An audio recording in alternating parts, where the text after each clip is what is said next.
direction you want to go. So the game is about to start, and we give back the word to you guys. Thank you so much, Judith and Peter. And as the game's about to start, the jacket will come off for Magnus Carlsen as he faces off against Fabiano Caruana in the hunt for his 21st World Championship title. But this one in the format of freestyle chess. Playing from the white pieces to kick off the day, it's a best of 4, reminding everybody that he'll play from the white side of the board, then twice from black and back to the white side to conclude things, barring any tiebreakers at the end of the day. Taking a moment to think before we dive into those first moves. Tanya, David, anything about this position jump out to you two in particular? Extremely complicated. When I saw it first, it felt like it should transpose into some kind of standard ideas. You push the central pawns, you take out your minors, you get your king to castle on the right side, open up the bishops, and that's how Magnus also starts with that move ahead. And then you get something that you're familiar with. But the lines that the players were discussing, the lines that Peter and Judith showed us with the pawn sacrifices at the center, if that happens, it's absolute freestyle chaos. Who's hungrier today? Is it the man looking for his 21st or the man looking for his first World Championship title? Yeah, it was really telling, the pictures just as we started. Magnus looked quite relaxed. He's been here before so many times, of course. Fabiano looks locked in. He's really focused. He really wants this. Had a relatively early night last night, and yeah, he would do anything for a first world title, especially such a big year for his career now with the candidates ahead, and maybe the classical world title in his sights. There is this whole conversation in the chess world, right, where is Fabiano Caruana the strongest player ever to not have a world championship title, and all of that could change tonight. That's exactly right. He could end that conversation by making a statement here and now today. D4, D5 will be the opening moves. Now Magnus taking a moment, a pause to think about how he wants to progress. Big moment. Queen's Gambit, or Queen's Gambit-esque, was discussed there by Judith and Peter. And the big question would be whether black can accept the Gambit. I would say Magnus, his style over the last 2 days has been quite risk-averse in the early stages. Only later will he try to press with some controlled aggression, especially strategic aggression a bit later. But yeah, I'm skeptical. I don't think he's going to risk it here, Tanya. What do you think? Will we see fire on the board early, or will Magnus save it for a bit later? Well, I made my prediction on the pre-show, right? I'm expecting at least one decisive game in the first 2 rounds, but I think, yes, the action starts a little later. I'm still expecting some sort of a strategic fight where the minors come out, the king goes to castle.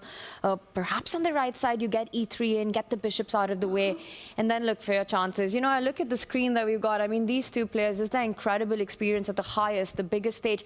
And I think that's what came to play yesterday in their match against the youth. You know, the brashness, the ambition of the youth there, where Vincent and Nordebak, David, they really got their chances. You know, they got their moments. But when it came to those clutch decisions, it was Magnus and Fabi who were able to close the deal. And I think that blueprint of what to do in these high critical moments is what these two have, which is beyond anyone's level. And that's why here they are at the final stage. They've been at the Classical World Championship stage. And for good reason. Still waiting for Magnus to decide which way he wants to go. I'll pull us out to the foreboard, the bird's eye view, just so we can take stock. Because I want to note that every other board had that C-pawn push on the white side. Magnus is the only one who says, I saw that question mark. I felt it in my body. I'm going the other way. It's an E3 pawn push. And this just looks more natural. I'm not surprised at all. Somehow it opens up a bishop. What could be more logical? The other pawn push opened up the white queen, yes, but blocked in this piece. Magnus loves going his own way. It's no coincidence that he tends to be successful as well. It's also funny that he waited. He maybe knew what was going on the other boards, saw that it wasn't too successful, and then made his decision, investing 5 minutes already. But we'll find out if it's worth it. I'm expecting him to push soon.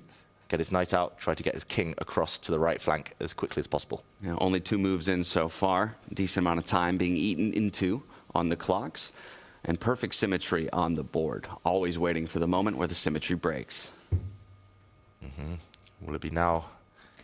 Magnus is thinking. He's been a bit slower than we're used to seeing him. Against Nordebak, he was always behind on time, down to his last minute or 2 in every single game, while Nordebak still had plenty of time Fabi might try to use that as a weapon. And he was quite vocal about that in his interview yesterday with Federer, coming off of it, saying, you know, I had given too much time at that point. Then I looked at my clock, I had 20 seconds, and I started to think, okay, at the moment I'm in a stable position, but if it starts to go wrong, I've put myself in such a precarious position with no clock that it could have spelled disaster for him. Maybe he got a little lucky there.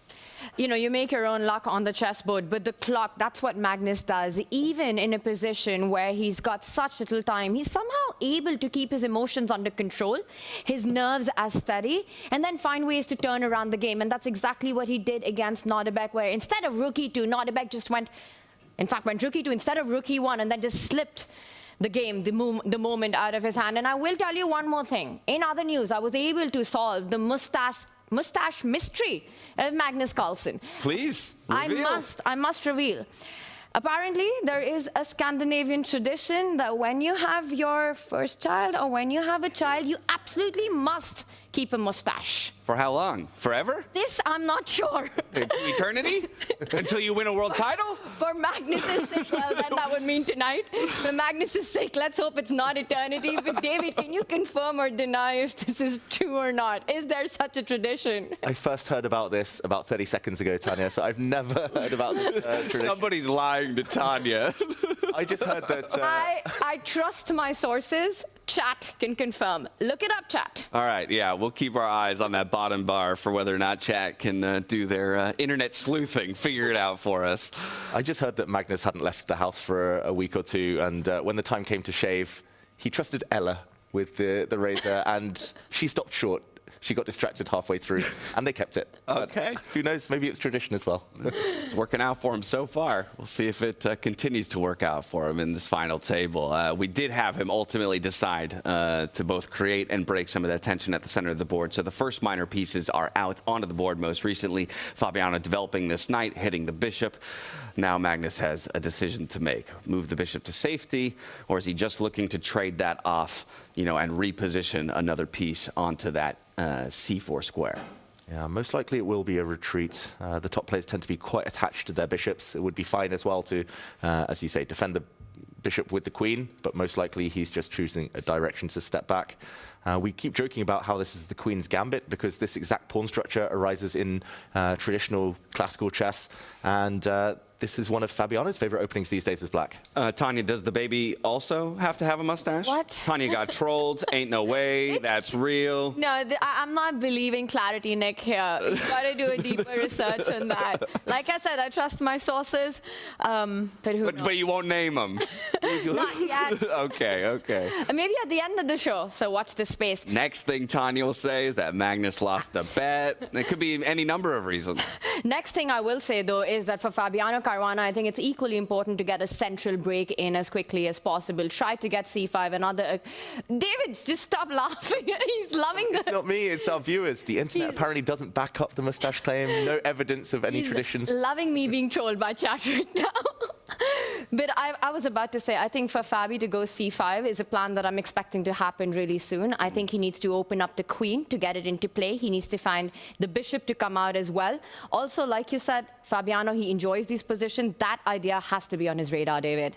Yeah, in the typical Queen's Gambit accepted, which this really resembles right now, black needs to challenge the head of the white pawn chain in the center. The longer white can keep this pawn in the middle of the board, the more chances of a Magnus advantage long-term, just controlling squares, controlling territory. So once the bishop retreats, I'm expecting it bang immediately before white is fully ready. And yes, it's maybe going to end up in a symmetrical pawn structure if there are pawns traded off the board, but that doesn't necessarily guarantee equality. How do we feel about Magnus's clock management so far? I mean, he's hitting the 15-minute mark. Not great. Is it time to get concerned about that, or...? Maybe not yet time to get concerned about it. It is a deep consideration, right? I mean, Fabiano, with a time advantage, I think is someone to be feared, right? We talk about when you get to critical moments, if he has enough of the time that he needs to calculate, he will perform accurately. Definitely. And threat from, well, I say threat through gritted teeth because I don't think Magnus is a pawn grabber by nature. He hates being greedy. But the queen supports the bishop, which attacks the pawn. Maybe that will mean Fabiano takes a time out with his knight to develop to protect that little foot soldier at the edge of the board. But then Magnus has time to maybe stop this desired pawn break. So it's either here or now, but Fabiano will be calculating and hopefully quickly to keep the time advantage. So then as he calculates, I'm bringing in our legends for the first time today with the legend alert. Judith Polgar, Peter Lecko over at the Make.com Deep Dive Desk have had an eagle eye on our third place match. Do it. I like the read here by Judith Polgar, saying maybe some nerves in the air here for Magnus Carlsen in his bout against Fabiano Caruana, citing a triple-digit heart rate early on. Fabiano has been relatively calm, cool, and collected. As we return to this board, a bit more advanced, we also heard Judith say, moving to maybe a bit of equality, a little bit of symmetry here, as we see the bishop now retreating back to a mirrored square for his opponent's light-squared bishop. Yeah, it's funny, it's total symmetry after 8 moves. One side broke in the center, 3 moves later, another side broke in the center. The minor pieces all just laughing at each other, seemingly here. A bit of a standoff. And once the bishops move out the way, White's bishop would likely maybe use this square, or ideally this square. Might get hit by a knight, though. Once these 2 bishops get out the way, both sides will castle. Tanya, it's not the most exciting start to this World Championship, but yeah, I think his slow pace maybe was Magnus' strategy all along. Yeah, this is definitely, I think, Matt's strategy rather than against a player. You know, it's a best of 4. You want to ease into it. You don't want to do anything super brash in the very first game. They both, of course, have utmost respect for each other. The chances will come later on in the match. The position, the way it's played out, I think draw, it's maybe not even too early to say that draw is a very likely outcome in such pawn structures, pawn formations, where both open D and C lines, later on we can expect some major trades happen there. The one point that I want to make about this position is that, David, if allowed, either of the sides planting their bishop on C3 or on C6 could actually potentially lead to a damage of a pawn structure with the trade of the minor pieces. How much of a threat is that perhaps Magnus isn't rushing with the bishop move to get his castling going, and maybe to plant a knight at the center of the board to exactly stop that idea of Fabi's bishop coming out? Exactly. Let's just show one line while while Magnus thinks right now the clock's still ticking. I'm a bit worried. It's rare to see Magnus this slow, just 8 moves in. But the move he would love to play is that one you just mentioned, Tanya. Bishop to C3 also comes with a bit of a threat, potentially. Maybe not this exact position, but long term, somewhere down the line, of taking this knight, especially if black castles and taking another pawn.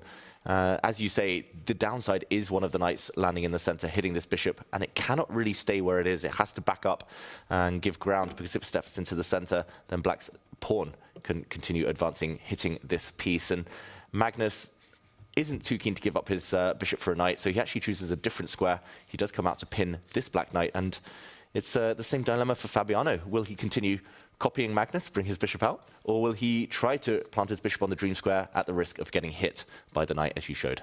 I think he's just going to continue playing copycat chess. You know, you get the bishop out, white goes castle, black goes castle. White occupies the open line, black occupies the open line. Trade, trade, trade, handshakes, draw, game 2. That's my prediction, guys. And I don't hate it. You're playing from the black side of the board. You're going to double white games after this. Why not? Just cruise to a draw and maybe, in effect, get under Magnus's skin a little bit. Stop copying me.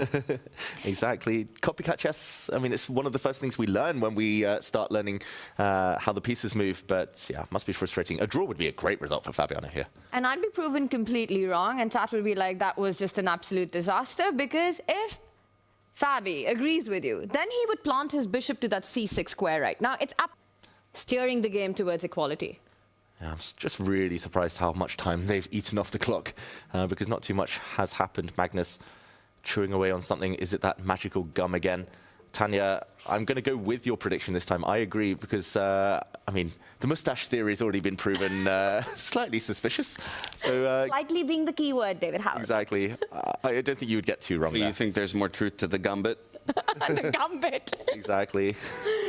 I mean, I just want Magnus in the confessional and for once and for all, you know, put the mustache theory to rest, or maybe just tell chat that's exactly what happened. Mm-hmm. The Queen's Gambit, that was the opening played in this game. Yeah. And ooh, a third not decision. On our radar. Love it, though. A much more conservative approach here. Slightly surprising because the bishop did look relatively healthy out here, not necessarily even to take the knight, but just out of the way, out of the center. This is a passive square, and as Tanya said, once the king castles, a rook kind of wants to occupy the open line, but this bishop will now be in the way. Bit of a strange decision from Fabiano. I don't really know what the bishop does on this square. And immediately Magnus goes for castle, expecting Fabi to at least now get the king to safety. Yeah, bishop d7, just c6, it was still easy to justify. It's a nice diagonal, but maybe Fabi felt it's vulnerable. Why he didn't place it on a4 is a bit of a mystery. I think it's not too far gone. Still pretty much in the realm of equality. No pawn weaknesses. Development done. Rook is coming to d8.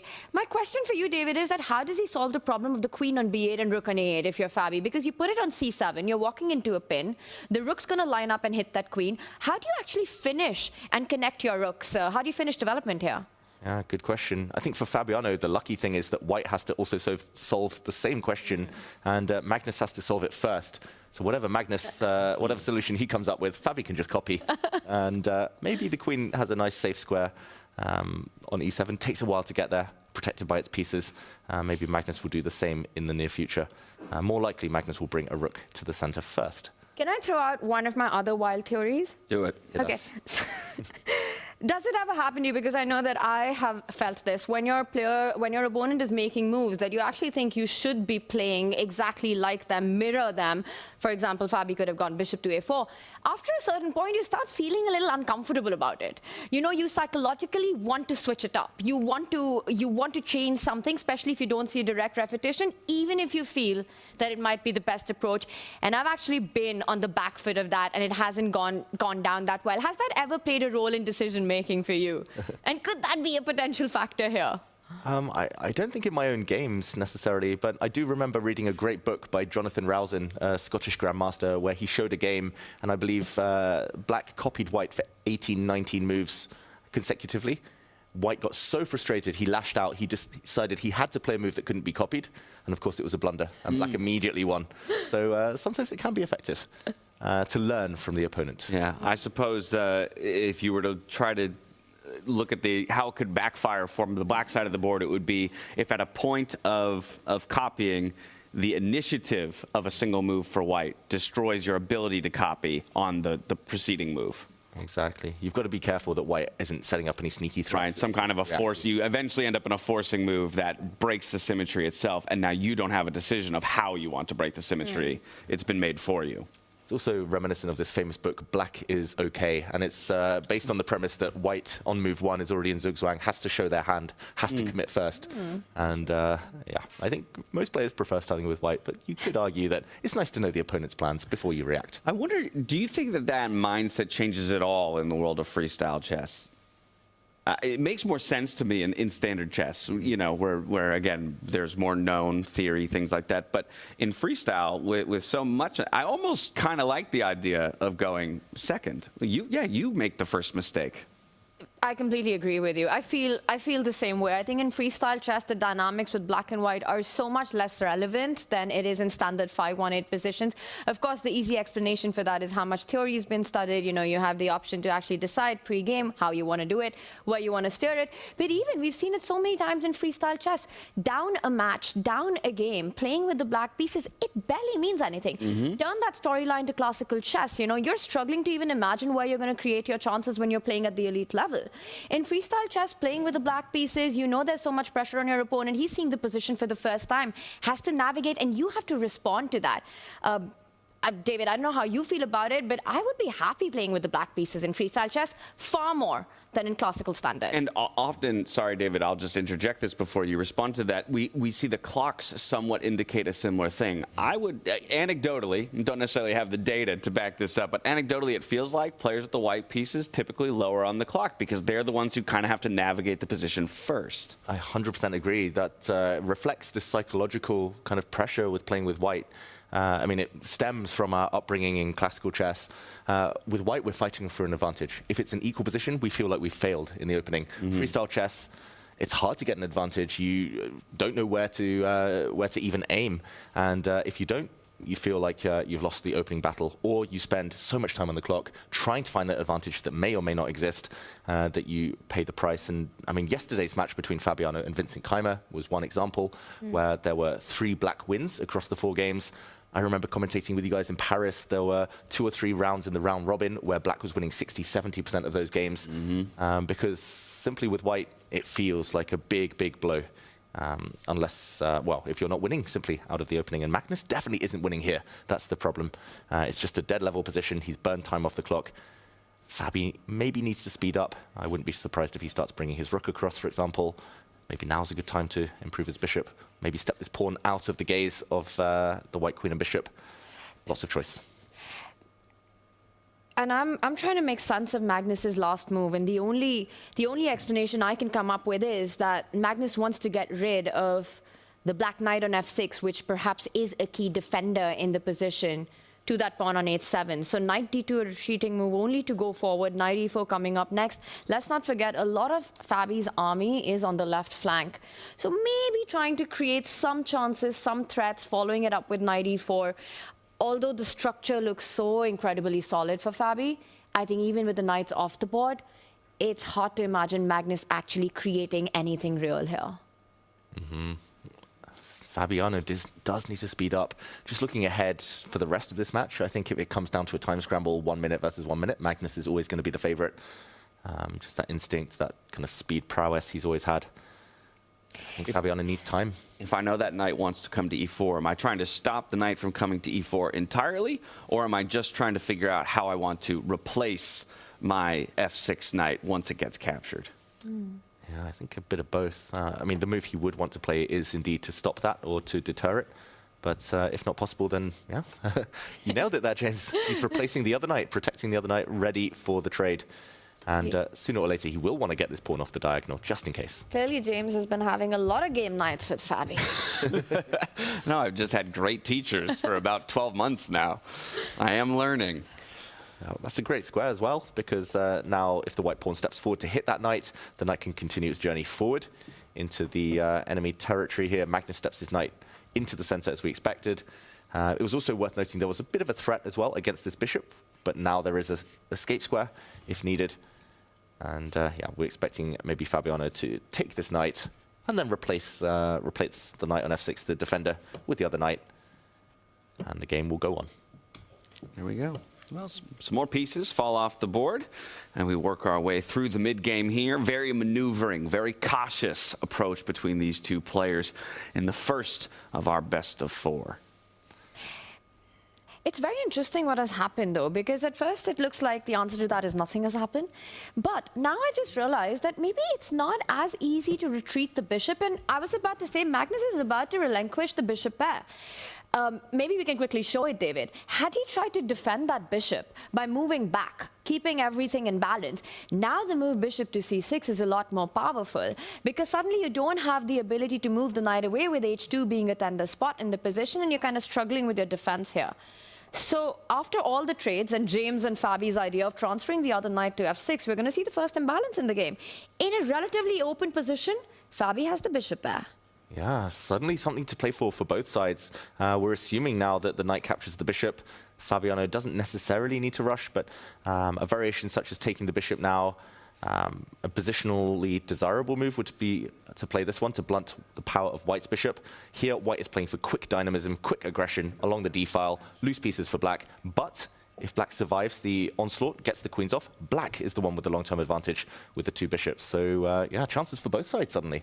All right, fighting chances here, but some action between our women in the women's exhibition match Judith spoke about. And so, yes, it looks like Fabiano is more in agreement with our legends along with Magnus Carlsen. But I also want to point out that actually this was the only way to restore the material balance. You know, at first it might have looked that Fabi could have traded on f3 and also regained with interest by destroying Magnus's right side. If we just back up one move, there was a really nice in-between check that Magnus would have, which would actually end up in Magnus having extra material after bishop takes knight, queen to g3 check. And then you recapture with the queen, and then suddenly you're in this rook pawn ending that is David Howell's absolute dream. Oof.